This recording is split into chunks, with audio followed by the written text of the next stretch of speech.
Olá amigos, estou aqui hoje na igreja de Araruna, no Paraná. É um grande prazer estar aqui com um grande irmão também, uma pessoa especial, assim como todos aqueles que têm participado nesses comentários da lição da Escola Sabatina.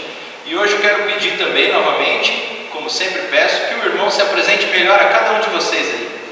Opa, então vamos lá, eu sou o Michael, eu sou o diretor do grupo, também sou tesoureiro aqui da igreja, participo do clube, desbravadores, tenho uma função ali também, sou o pai do Pedro, a esposa Juliana, e sou formado em administração de empresas, sou bancário, e também tenho pós-graduação em gestão empresarial. Muito bom. Irmão Michael, nesse momento eu quero te convidar para uma oração. Oremos. Santo Deus e Pai eterno que está no céu, quero te pedir nesse momento o teu Espírito Santo sobre o irmão Michael, nesse momento em que ele vai explicar sobre a lição número 8, a lição da Escola Sabatina, que tudo aquilo que ele aprendeu, que ele estudou, que o teu Espírito possa iluminar a mente dele, ungir os lábios dele, para que ele possa tocar nos corações daqueles que assistirem esse vídeo através de um link compartilhado, seja no Facebook, seja no YouTube, ou por algum amigo que compartilhe com alguém aí no WhatsApp. Que o Senhor possa iluminar agora poderosamente a mente do Michael e ser comigo também, de modo também especial, em nome de Jesus. Amém. Muito bem, irmão Michael, podemos começar? Vamos lá. A lição de hoje, amigos, que é a lição número 8, está falando sobre educação e redenção.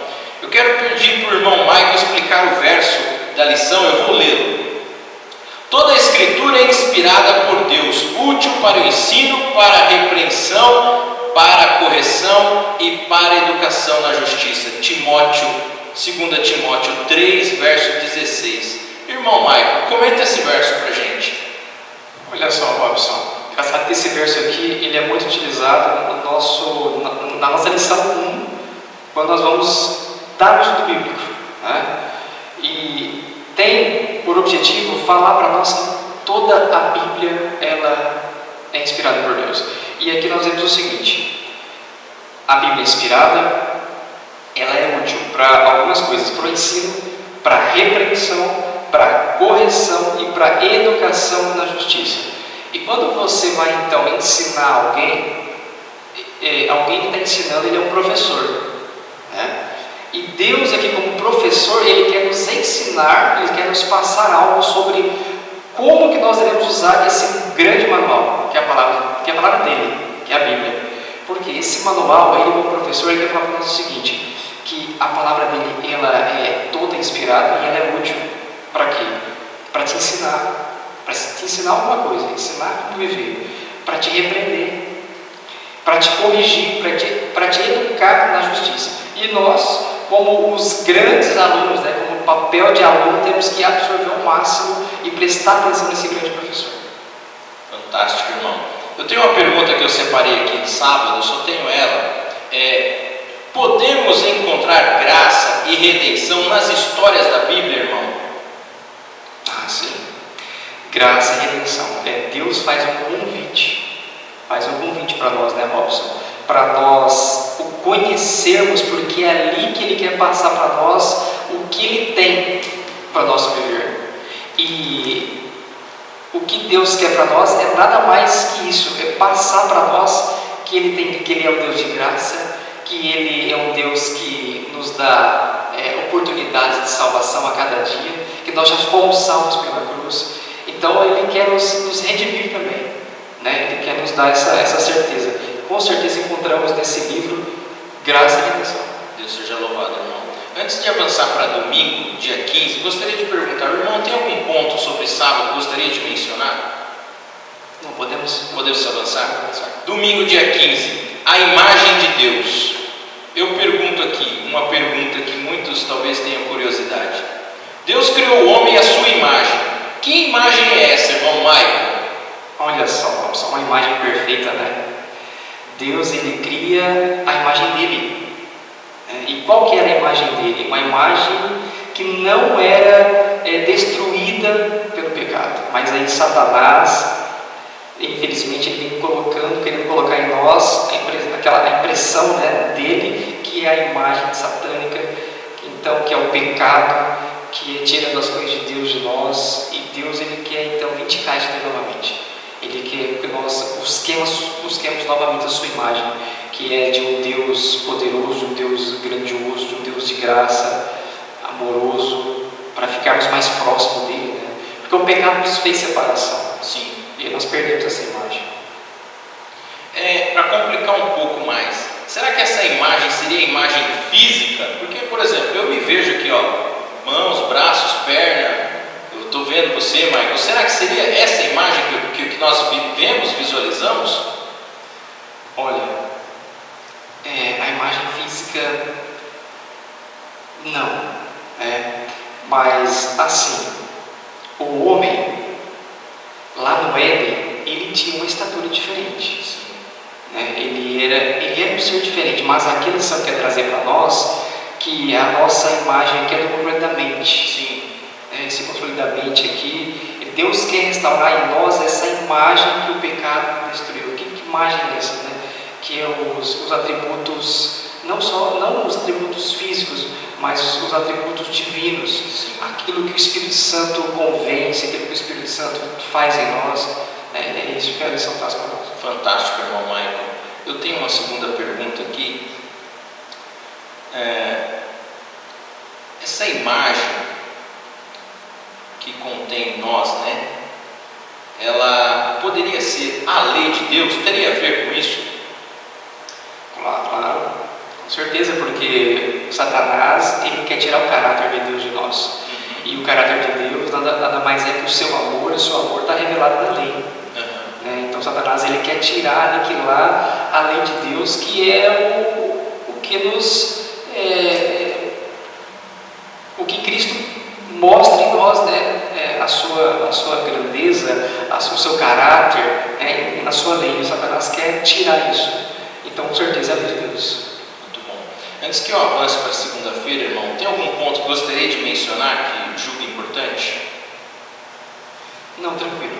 Ok. Segunda-feira, Jesus como professor. É fantástico aqui o que a lição coloca. Jesus como mestre, como professor. E eu perguntaria no contexto de Isaías, capítulo 11, do verso 1 ao 9, Jesus revela sobre a função de ensinar. O que Jesus revela para nós da função de ensinar dentro dessa profecia que está aí dentro do capítulo 9, especificamente? O que Jesus nos revela sobre essa função de ensinar? Segundo essa profecia, Jesus teria o espírito, né, de sabedoria e de conhecimento. Engraçado que Isaías 11 aqui, esses versos 1 ao 3, eu até destaquei aqui, eles retratam o Messias vindouro, né? Alguém que traria conhecimento, olha só que interessante, alguém que traria conhecimento, conselho, sabedoria e entendimento, Robson. Sim, entendimento.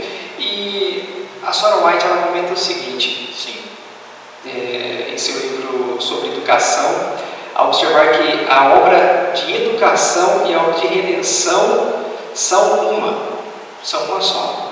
Né? E outra coisa que eu destaquei muito interessante dessa parte que você está falando aí, é que Jesus, ele é o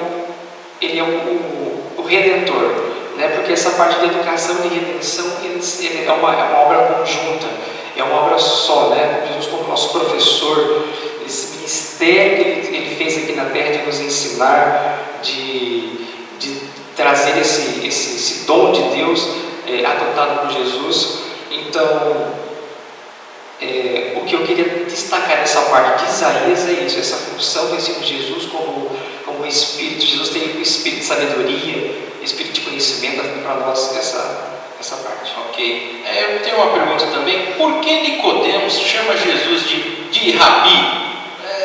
Que palavra é essa? Então, Rabi aqui, né? Jesus não era visto como para aquelas pessoas como um redentor, como ele era, né? Como um salvador. A gente não vê isso. A gente vê como rabi, porque significava um professor deles ali, né? Então o título que Nicodemos dá a Jesus é de professor.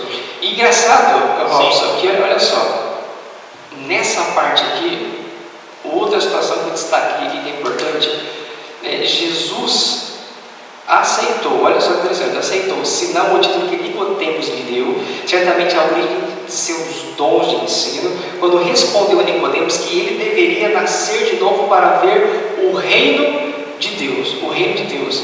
Então aqui nós vemos o que? Significa que a autoridade para ensinar os outros, mesmo no caso de Jesus, veio de quem? Veio de Deus. Então essa autoridade de ensino veio do Pai. E o Pai passa então ao Filho. E Nicodemos, ele percebe isso também nesse contato que ele teve com o Mestre. Fantástico. Mais algum ponto o irmão deseja mencionar antes de avançarmos para terça-feira? Não, era isso mesmo. Podemos avançar. Terça-feira, 17 de novembro, Moisés e os profetas. Eu transformo esse título aqui já numa pergunta. Moisés e os profetas. Moisés era um professor? Moisés era um grande professor, né? Porque olha só quantas coisas que ele ensinou para aquele grande povo que ele guiava. E Moisés e os profetas, nessa lição de terça-feira aqui, as pessoas elas falam que a Torá é o quê? A lei. É a lei. Né? E o que a lição vai mostrar para nós? Olha que interessante. A Torá às vezes é traduzida como lei. Sim. E em parte porque existem o quê? Muitas leis nos livros que compõem a Torá. Mas a Torá, na realidade, significa o quê? Ensino, né? Instrução. Então essa lei, ela foi planejada como um material de ensino, de instrução, né? Que trata como viver com sucesso. Olha só que maravilha que foram os ensinos, os primeiros ensinos ali dos primeiros livros, né, Robson? Sim. Para dar para a gente também, para mostrar para a gente que Deus queria nos instruir, queria nos ensinar através de Moisés, da Torá, dos profetas, né? E a gente vê também um detalhe, a senhora White ela comenta o seguinte: sim. O Antigo Testamento está repleto de exemplos de professores e alunos, bem-sucedidos e mal-sucedidos. Engraçado que eu vi o seguinte: no Antigo Testamento aqui, a gente tem vários salmos educacionais. Sim. Eu até quero destacar o salmo Fique à vontade.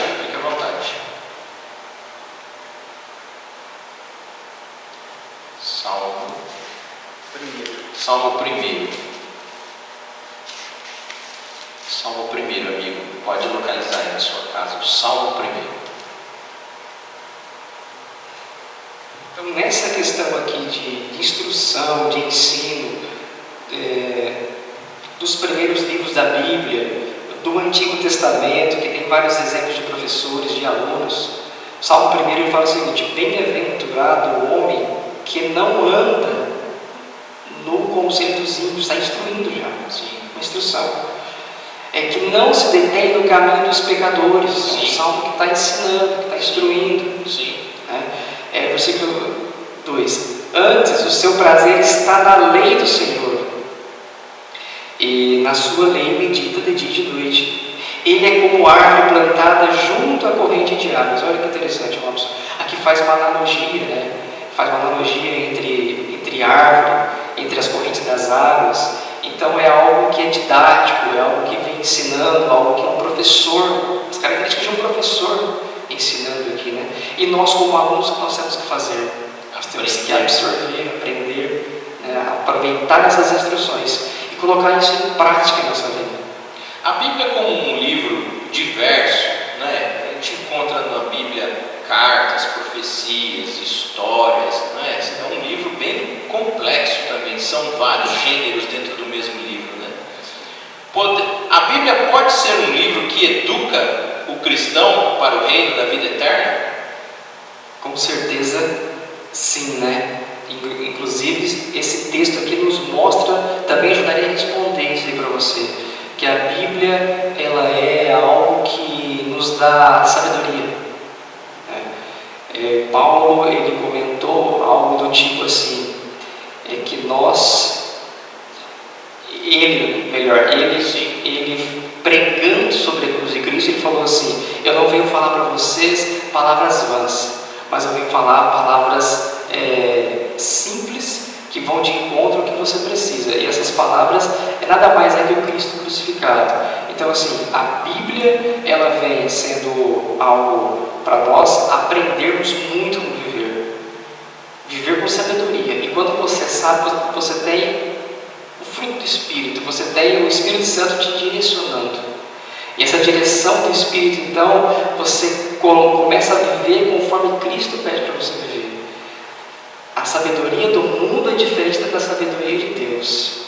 Deus usa a sabedoria como você que está buscando a sua palavra, entendendo na Bíblia como você vive, para estar vivendo como Ele quer que você vive. A sabedoria do mundo fala que você tem que buscar conhecimento em livros, em faculdades, né? E nós vemos então essa diferença, né? A Bíblia é um livro que transforma vidas. Eu não vejo alguém lendo um outro tipo de livro que possa transformar a sua vida. Deus seja louvado. Um livro do Harry Potter, por exemplo, o que você vai tirar de conhecimento, de conhecimento da sua vida, enfim. Aí o irmão tocou num ponto interessante. A cultura secular do mundo hoje traz para esse tipo de literatura, e é um grande desafio trazer a literatura bíblica para essas pessoas que estão acostumadas com essa literatura que o irmão mesmo citou, Harry Potter, por exemplo.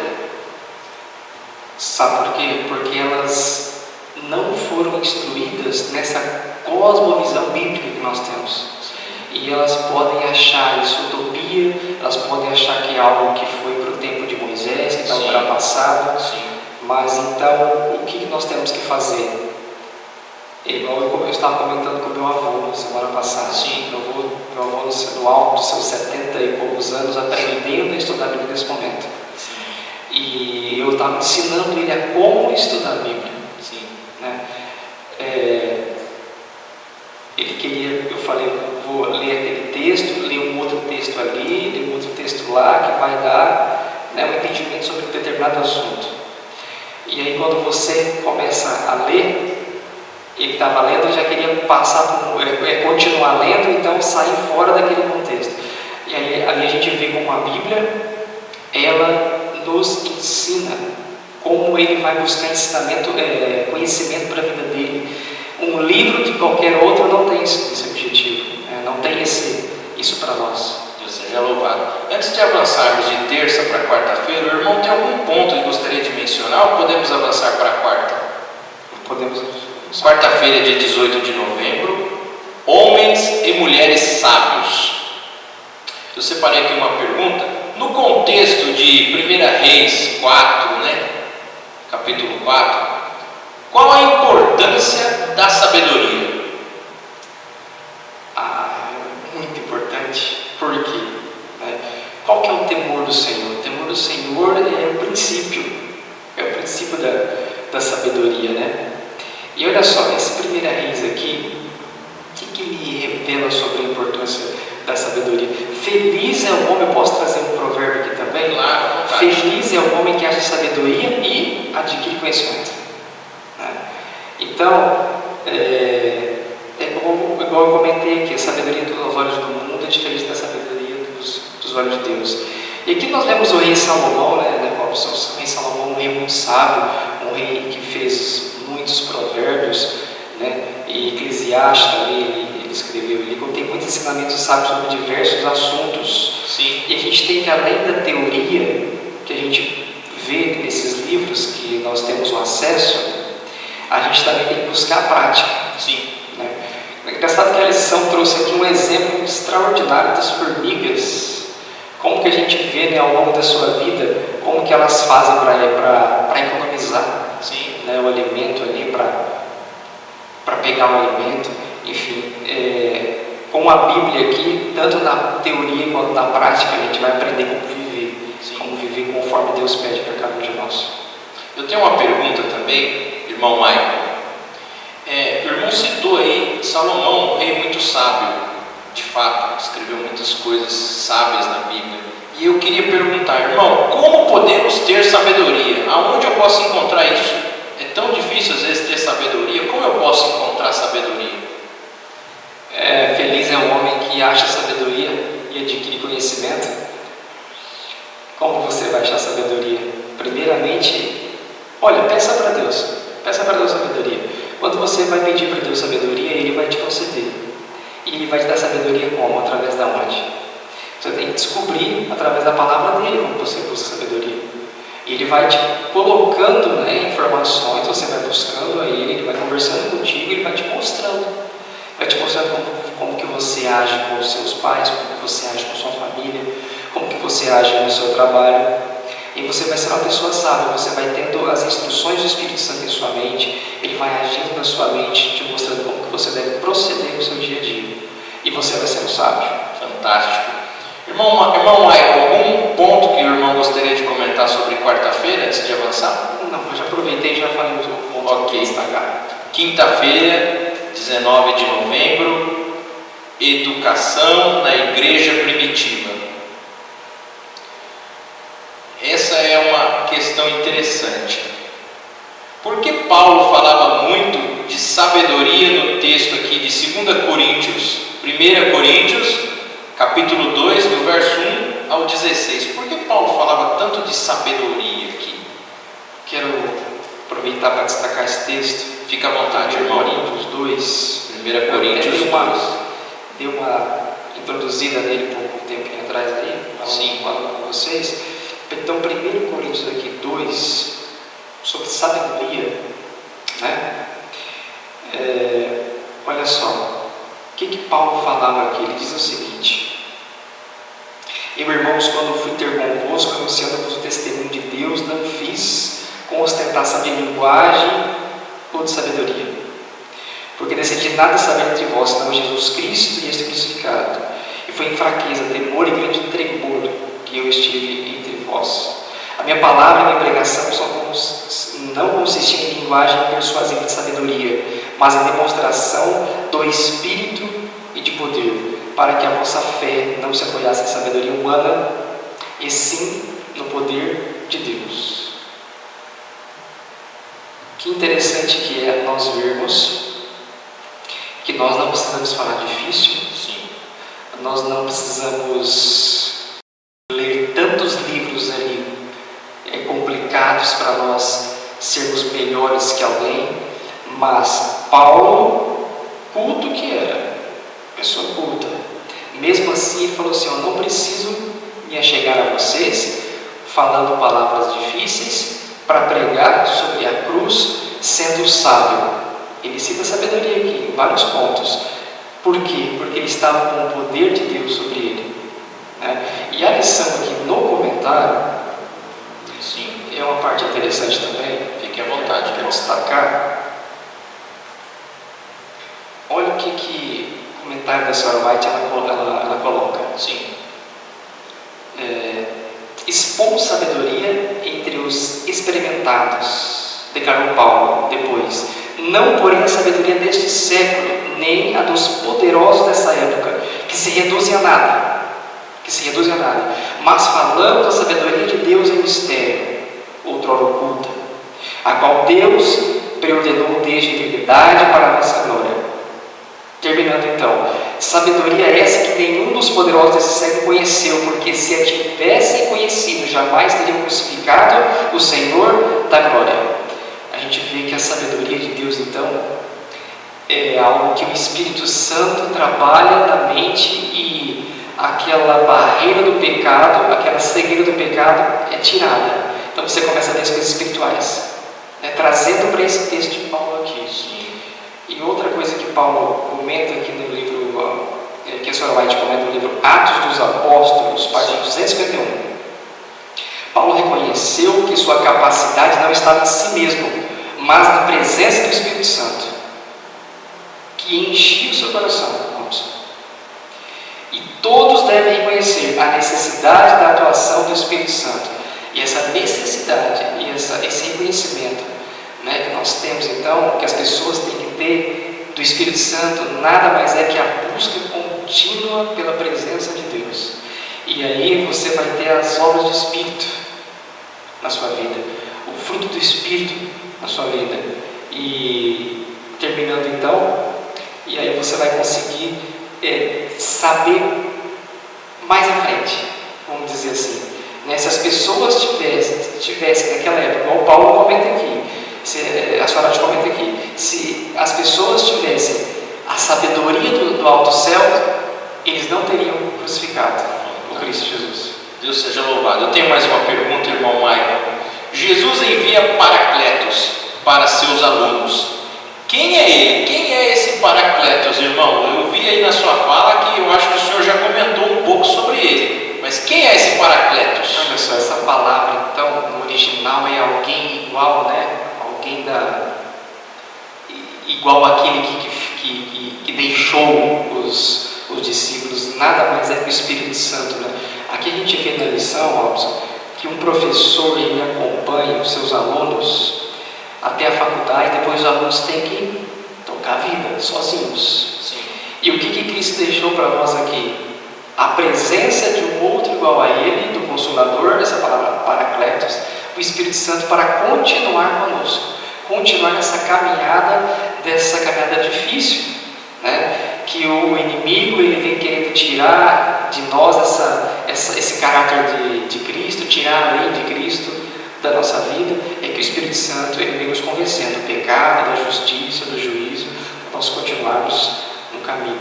Muito bem. Podemos avançar para sexta-feira? Tem algum ponto que o irmão gostaria de mencionar sobre quinta? Podemos continuar. Então, agora em sexta-feira, eu gostaria de pedir que o irmão, eu não tenho nenhuma pergunta, que o irmão fizesse aí uma conclusão, pensando em alguma coisa que o irmão acha importante frisar. Isso. Olha só, essa lição de sexta-feira ela começa com uma frase aqui, ó, a grande comissão do Evangelho. Sim. Essa grande comissão do Evangelho, o que seria isso daqui para nós hoje, está dizendo para nós? Jesus ensinou os discípulos. Sim. Que os discípulos, por sua vez, começou a ensinar outros. E esses outros foram ensinando outros. O que fala para nós aqui nesse estudo adicional? Que nós também temos que ensinar outros. E nós temos que continuar nesse ensino. Por quê? Nós temos esse Consolador conosco. Nós temos o Espírito Santo que vai abrindo os caminhos. Fantástico. Que vai fazendo o trabalho.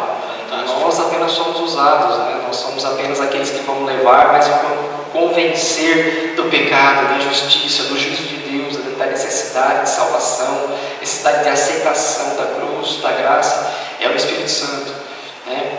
E aqui esse estudo adicional também nos diz o seguinte, que os cristãos eles devem aprender tantas coisas que a Bíblia traz para nós, que esse professor deixou para nós alunos. Olha que tantas coisas que essa palavra de Deus nos ensina, sobre o trabalho, sobre questões sociais, Sim. sobre relação com a comunidade, com a igreja, até economia, tantas pessoas com dificuldade financeira, sobre a parte de filantropia, parte familiar, o que você deve comer ou não comer, a educação dos filhos, e a compreensão de tudo isso daí, todas essas coisas, elas não vêm naturalmente. Para você compreender isso, você tem que aprender. E para você aprender, você não pode meramente, lembrando meu avô, não pode meramente começar a ler, mas sim estudar. Você vai estudar um ponto aqui, você vai estudar um outro ponto ali, e você vai ter uma compreensão, um estudo. Então você vai tendo uma outra forma de vida, a forma de vida conforme Cristo quer passar para nós. Fantástico, irmão Michael. Muito bem, o irmão Michael explicou muito bem para nós. O espírito de sabedoria que precisamos ter é o Espírito Santo, aquele que pode nos dar a sabedoria do céu na nossa mente, a sabedoria que Salomão tinha, que bem citou o nosso irmão aqui.